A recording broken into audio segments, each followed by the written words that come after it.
नमस्कार दोस्तों, हिंदी साहित्यिक कहानियों के इस चैनल कहानियाँ ज़िंदगी की पर मैं शैली नारायण आप सबका बहुत बहुत स्वागत करती हूँ। बहुत समय से बड़ों की गहरी साहित्यिक कहानियों को सुनाते सुनाते मुझे लगा कि मेरा नन्हा बच्चों वाला जो एक श्रोतागण है वो कहीं ना कहीं नेग्लेक्ट हो रहा है, तो सोचा कुछ स्पेशल उनके लिए लेकर के आया जाए। तो आज लेके आई हूँ एनसीईआरटी की क्लास थर्ड स्टैंडर्ड की हिंदी की किताब से एक बहुत प्यारी सी मासूम सी कहानी का नाम है चांद वाली अम्मा और कहानी की राइटर हैं तारा निगम जी। आइए सुनते हैं।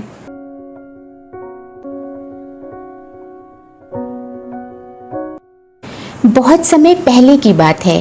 एक बूढ़ी अम्मा थी, बिल्कुल अकेली। उसका अपना कोई न था। घर का कामकाज उसे खुद ही करना पड़ता। सुबह उठकर कुएं से पानी लाना, खाना बनाना आदि। उसके साथ एक परेशानी थी।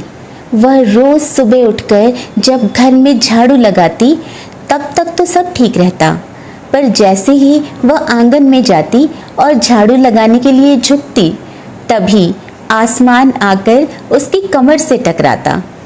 अम्मा उसे घूर कर देखती तो वह थोड़ा हट जाता, फिर वह जैसे ही दोबारा झुकती आसमान फिर अपनी हरकत दोहराता। 1 दिन, 2 दिन, 3 दिन लगातार यही क्रम चलता रहा। अम्मा झाड़ू लगाए और आसमान उसे तंग करे। एक दिन कुएं पर पानी भरने को लेकर अम्मा का किसी और से झगड़ा हो गया। अम्मा जरा गुस्से में थी। वह झाड़ू उठाकर आंगन में गई और जैसे ही झुकी आसमान ने अपनी आदत के अनुसार उसे फिर छेड़ा। अम्मा ने आव देखा न ताव और कसकर एक झाड़ू आसमान को दे मारी। आसमान झट हट गया, पर वह भी अपनी आदत से मजबूर था। दूसरी बार फिर अम्मा के झुकते ही टक्कर मारने लगा। अम्मा ने फिर पूरी ताकत से उस पर वार किया। आसमान को शरारत सूझी। इस बार उसने झाड़ू पकड़ ली। उधर अम्मा भी झाड़ू पकड़े थी। रस्साकशी शुरू हो गई।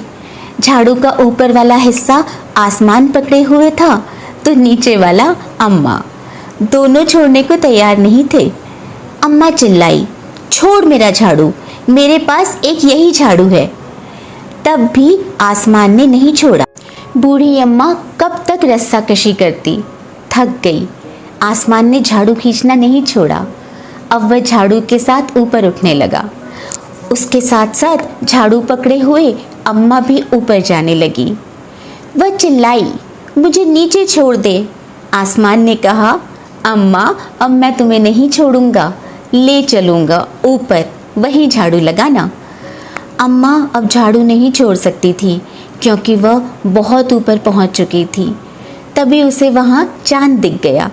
झट अम्मा ने पैर बढ़ाया और चांद पर चढ़ गई, पर झाड़ू नहीं छोड़ी।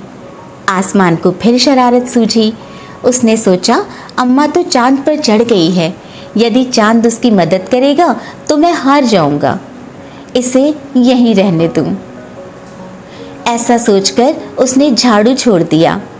अम्मा झाड़ू सहित चांद पर रह गई। वह इतनी थक गई थी कि झाड़ू पकड़े पकड़े ही चांद पर बैठ गई। आसमान ऊपर चला गया। उस दिन से आज तक बूढ़ी अम्मा झाड़ू पकड़े चांद पर बैठी है। तो दोस्तों, बच्चों की ये प्यारी सी मासूम सी चांद वाली अम्मा की कहानी आपको कैसे लगी हमें कमेंट बॉक्स में लिखकर ज़रूर बताइएगा। पसंद आए तो कहानी को लाइक और शेयर करिएगा, और अब तक ना किया हो या चैनल पर पहली बार आए हों तो चैनल को सब्सक्राइब करना बिल्कुल मत भूलिएगा। अब चलती हूँ, बहुत जल्दी एक और खूबसूरत सी कहानी लेकर आप सबके सामने आऊँगी। तब तक अपना और अपनों का बहुत सा ख्याल रखें। स्वस्थ, सुरक्षित और प्रसन्न रहें। नमस्कार।